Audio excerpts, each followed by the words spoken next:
Welcome to What the Paper Said, in which I, Patrick Crozier, skim through the Times from 100 years ago, read some of the articles and comment on the ones I found interesting. In this episode, the fortnight ending the 18th of May 1924, the Army fails to modernise, the Englishman fails to modernise, but the Brewers are bang up to date. But first, some of the other items that have caught my attention this week. A fortnight ago, the Labour government unveiled its budget, their first ever budget no less, which included the announcement that the McKenna duties, a set of tariffs on luxury goods like cars, timepieces and film, were to be abolished. This has been the cause of a lot of protest, especially among car workers. This is, let us not forget, a time of high unemployment. The King and Queen of Romania are in town for a state visit. This is clearly the cause of a great deal of anxiety. After all, how do you spell Romania? Is it with a U or OU? It can't be O. That would be just stupid. Germany has held a general election. It doesn't seem to have made a great deal of difference.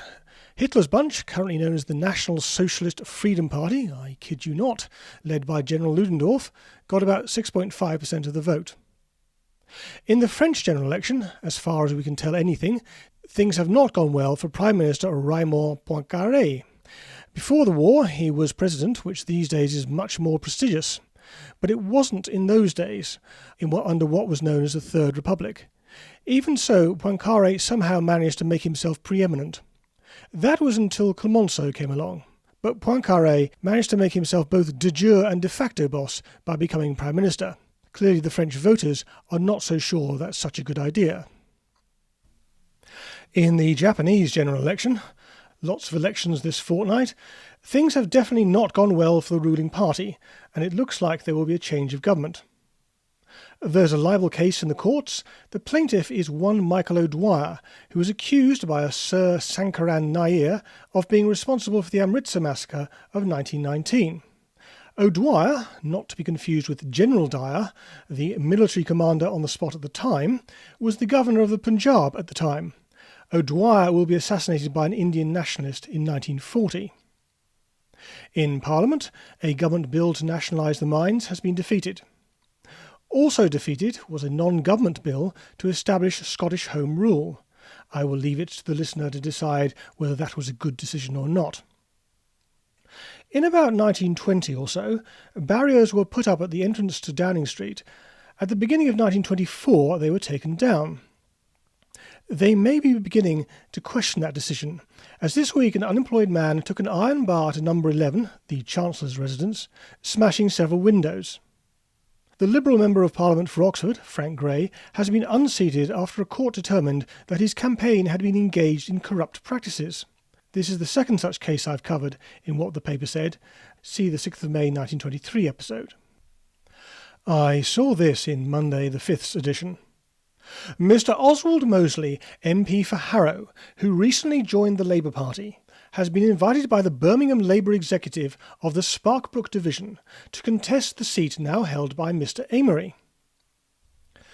That would be Leo Amory, former Unionist First Lord of the Admiralty, and the man who in a debate in the House of Commons in 1940 will say to Neville Chamberlain, "In the name of God, go." The Times deemed it fit to announce that Mosley's wife, Lady Cynthia, had also joined the Labour Party. Mosley started off as a Unionist and became an independent, see the 19th of November 1922 episode. He will eventually found his own fascist party. I saw this in Thursday's edition.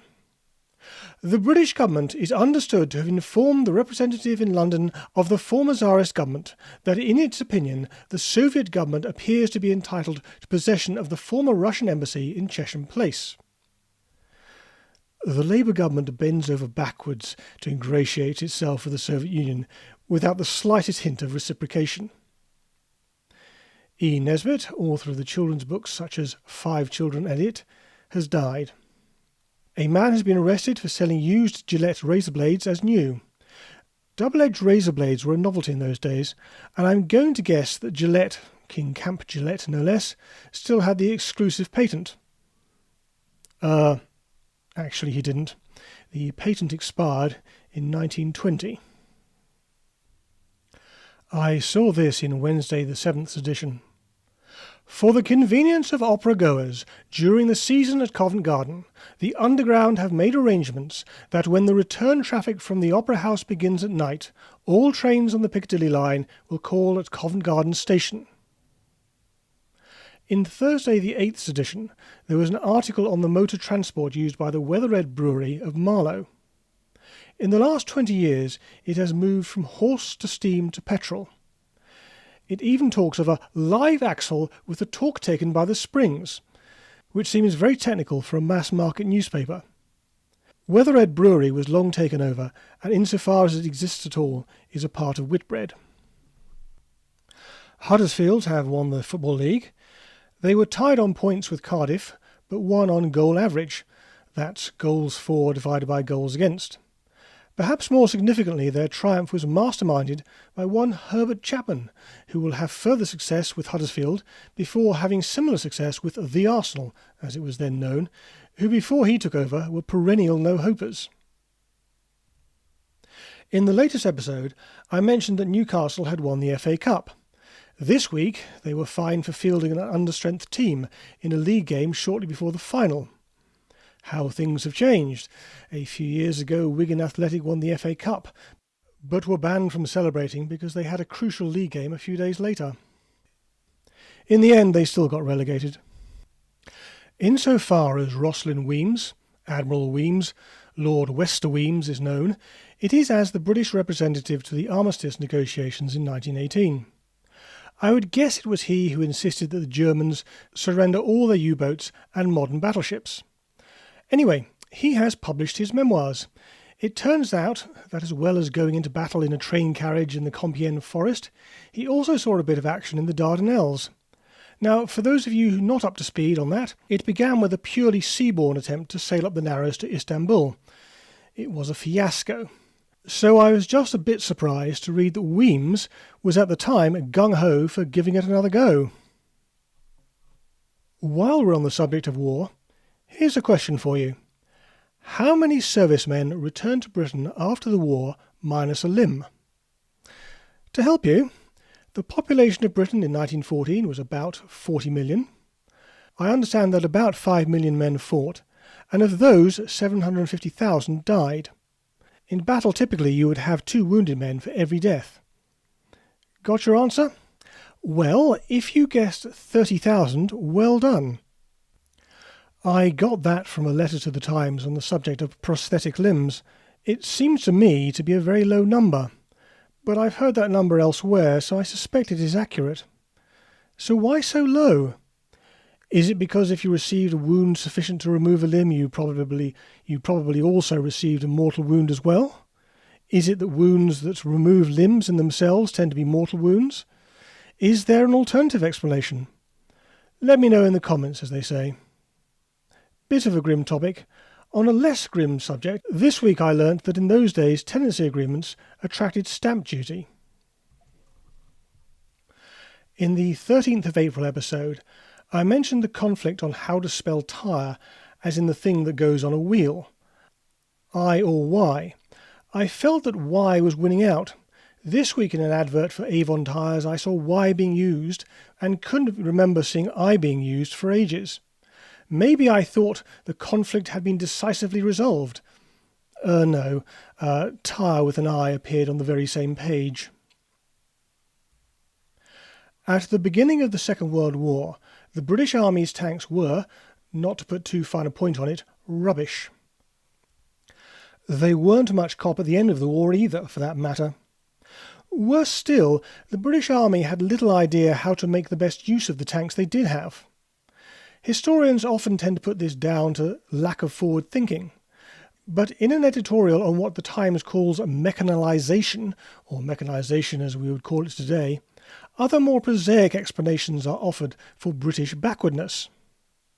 The Times finds that there are 2 schools of thought, one in favour of immediate mechanization, and one which is rather more cautious.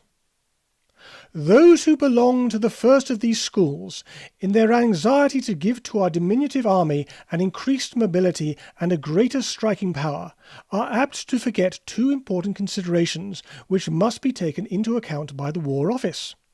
These are first, that any wholesale scheme for the mechanicalizing of the army would entail a very considerable initial increase in the estimates, an increase which would be out of the question in the present financial condition of the country. And secondly, that it would be sheer folly to embark upon such a momentous change in our military organization without a thorough study of the technical side of the question.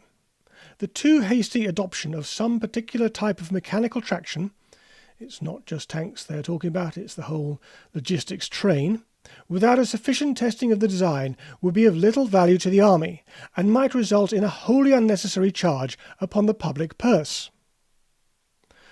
They're worried about procurement disasters, an all too modern preoccupation. The advocates of the other school of thought point out that our army has to carry out police duties in every quarter of the globe, and that in many of the regions where our troops may at any time be called upon to serve, it has yet to be proved that tractor-drawn transport and the new mechanical engines of warfare, such as tanks and aeroplanes, can be used with advantage. The Times then offers a hostage to fortune. Whether it is advisable at the present time still further to reduce or even to do away entirely with the remainder of the cavalry, and to replace it with tanks and armoured cars, is a matter which will require more careful consideration. It is not quite such a simple proposition as some mechanical enthusiasts would have us believe. Unless I am very much mistaken, and that's far from impossible, it really is. Cavalry has to go. It is often amusing, sometimes disturbing, to hear what foreigners think of us. Friday furnished Times readers with such an opportunity. It is long since there has been published in France a book about England so correct in its details and so penetrating in its conclusions as that which Monsieur André Siegfried has just written. It gives an example of Siegfried on the English. What is external to himself interests him very little. He is, in the main, much more ingenuous than perfidious. You see, we're not perfidious Albion, we're ingenuous Albion, which is better, probably. To treat him as Machiavelli is to confer upon him praise or blame which are equally undeserved. Very slow at taking in complicated arguments, he chiefly makes up his mind by instinct, without analysing the mental process, and above all without being able to express it. Being bound by no system or logic, he does not persist obstinately in following blind alleys, and turns back without hesitation, with astonishing rapidity. It is we Frenchmen, who have the reputation of being changeable, who do not know how to get away from a line when we have once adopted it. Common sense, as we call it, or used to. Right now I can think of any number of blind alleys we're advancing down. Siegfried also gives us this delicious barb. Whereas in most continental countries the standard of living has deteriorated since the war, the Englishman, in so far as he works, is living practically as well as ever. Anyway, that's all for this week. There were any number of items that I would have liked to have talked about, such as the dirty telephone boxes, railway revenues, eugenics and the clergy, and Gandhi, but I haven't had the time. A pity. Insofar as I work for it, I aim to have something up next week, but I promise nothing.